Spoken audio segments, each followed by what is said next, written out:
The world is divided into men who have wit and no religion, and men who have religion and no wit. The knowledge of anything, since all sins have causes, is not acquired to complete unless it is known by its causes. The more brilliant the lighting, the quicker it disappears. Medicine considers the human body as to the means by which it is cured and by which it is driven away from health.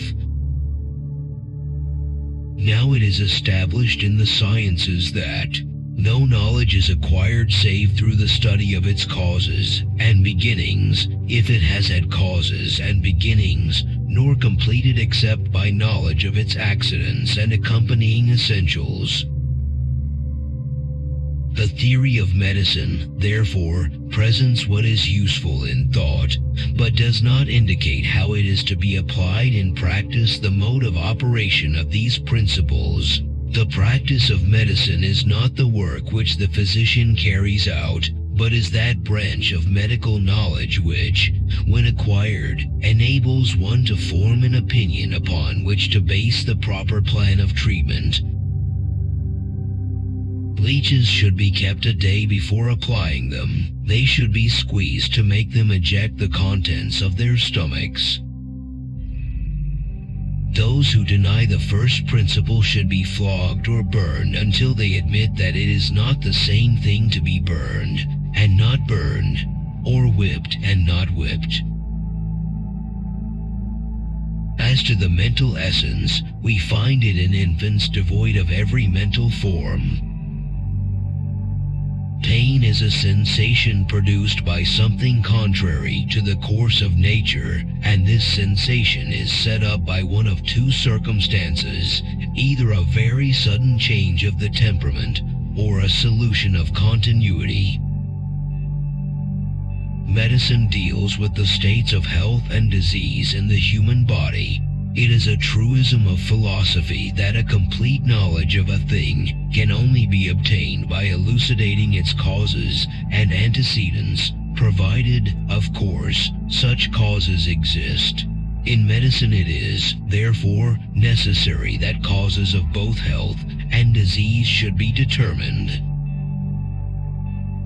But the fact is that, when wine is taken in moderation, it gives rise to a large amount of breath, whose character is balanced, and whose luminosity is strong and brilliant. Hence wine disposes greatly to gladness, and the person is subject to quite trivial exciting agents. The breath now takes up the impression of agents belonging to the present time more easily than it does those which relate to the future. It responds to agents conducive to delight rather than those conducive to a sense of beauty. Width of life is more important than length of life.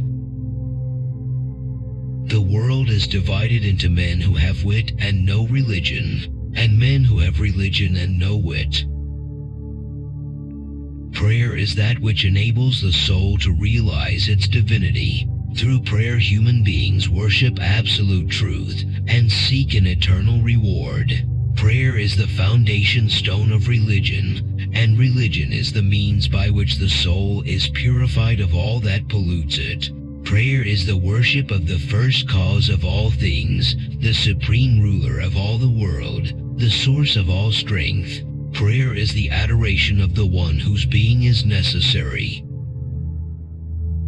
At night I would return home, set out a lamp before me, and devote myself to reading and writing. Whenever sleep overcame me or I became conscious of weakening, I would turn aside to drink a cup of wine, so that my strength would return to me. Then I would return to reading, and whenever sleep seized me I would see those very problems in my dream, and many questions became clear to me in my sleep. I continued in this until all of the sciences were deeply rooted within me, and I understood them as is humanly possible.